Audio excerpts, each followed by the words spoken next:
नमस्कार किसान साथियों, मैं टीम ग्रामोफोन से फ़हीम हुसैन आज फिर एक विशेष विषय पे चर्चा के लिए आपके सम्मुख हूँ। और आज हम जानेंगे कि मूंग जो कि इस सीज़न की यानी गर्मी के सीज़न की हमारी एक विशेष फसल है और काफ़ी बड़े एरिया में लगती है, इसमें किस तरह से आप बीजोपचार कर सकते हैं और उसका क्या फ़ायदा आपको मिलता है, हम आज विशेष तौर पर इस बारे में जानने का प्रयास करेंगे।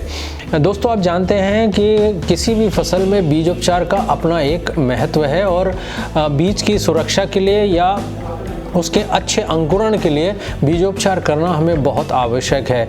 बीजोपचार आमतौर पर 3 जो है रसायनों से किया जाता है। उसमें जो सबसे पहले है वो फफूंदनाशक है, दूसरा जो है कीटनाशक है और तीसरा जो है वो राइजोबियम, चूँकि मूंग एक दलहनी फसल है तो उसमें राइजोबियम का अपना महत्व है। तो इन 3 अलग अलग उत्पादों से हम जो है बीजोपचार करते हैं। आइए जानते हैं कि हमें इससे क्या फ़ायदा मिलता है जब हम बीजोपचार करते हैं। तो दोस्तों, सबसे पहले हम जानेंगे फफूंदनाशक के बारे में। कर्मानोवा नामक जो प्रोडक्ट है, इसके अंदर कार्बेंडाजिम और मैंकोजेब नामक रसायन है जो कि बीजोपचार के रूप में उपयोग होता है। यह एक बहुत अच्छा फफूंदनाशक है जो कि फफूंद जनित जो भी बीमारियां हैं जो बीज के अंकुरण के साथ होती हैं उसकी रोकथाम के लिए इसकी आवश्यकता होती है। ये जो है ज़मीन के अंदर जितने भी फफूंद हैं जो कि बीज के ऊपर आक्रमण करते हैं उसके रोकथाम के लिए इसका उपयोग होता है। इसकी 2.5 से 3 ग्राम मात्रा जो है वो 1 किलो बीज में लगती है। इसमें जो दूसरा उत्पाद है वो है आपका कीटनाशक। ये थायोनोवा सुपर है।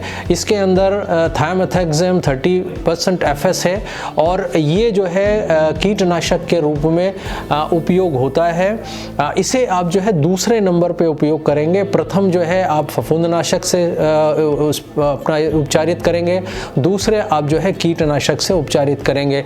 ज़मीन के अंदर जो भी कीट होते हैं उनकी रोकथाम के लिए ये अति आवश्यक है। साथ ही साथ ये जो है बीज के साथ, जब बीज अंकुरित होता है, ये बीज के साथ साथ जो है पौधे के अंदर भी प्रवेश करता है और वहाँ उपस्थित होता है, ताकि जो शुरुआती अवस्था में जो चूषक कीट आपके पौधे को लगते हैं उसके कंट्रोल के लिए ये काम करता रहता है। और इसका जो आपका फ़ायदा है आपको 20 से 25 दिन अंकुरण के बाद तक मिलता रहता है। ख़ास तौर पर जो एफिड्स हैं या फिर वाइट फ्लाई है उसके कंट्रोल के लिए यह उत्पाद अति आवश्यक है। ये जो है 4 से 5 मिलीलीटर प्रति किलो बीज के हिसाब से उपयोग में लाया जाएगा। तीसरा और जो ज़रूरी उत्पाद है वो है राइजोबियम। आप सभी जानते हैं राइजोबियम एक जीवाणु है जो कि मूंग की जड़ के ऊपर बैठकर और उसके अंदर प्रवेश कर गठाने बनाता है या गांठें बनाता है, जिससे जो है उसके अंदर उपस्थित जीवाणु वातावरण से जो है नाइट्रोजन लेके और ज़मीन में फिक्स करते हैं, जो कि पौधे की जितनी भी अवस्थाएं हैं उसमें ये उपलब्ध होता है और जो पौधा है वो आपका ग्रोथ करता रहता है। तो राइजोबियम से भी बीज उपचार करना ज़रूरी है। ये जो है 5 ग्राम प्रति किलो बीज के हिसाब से बीज में लगाएगा। अगर इसका आप क्रम देखें तो इसमें आपको सबसे पहले फफूंदनाशक से, दूसरा जो है कीटनाशक से और तीसरा जो है राइजोबियम से आपको उपचारित करना है। इसे हम FIR पद्धति कहते हैं और या फिर अगर हिंदी में आप इसे बोलें तो ये फ़कीरा के नाम से आप इसे याद रख सकते हैं। तो अपने जो मूंग के बीज हैं उसके अंदर आप जो है बीजोपचार अवश्य करें।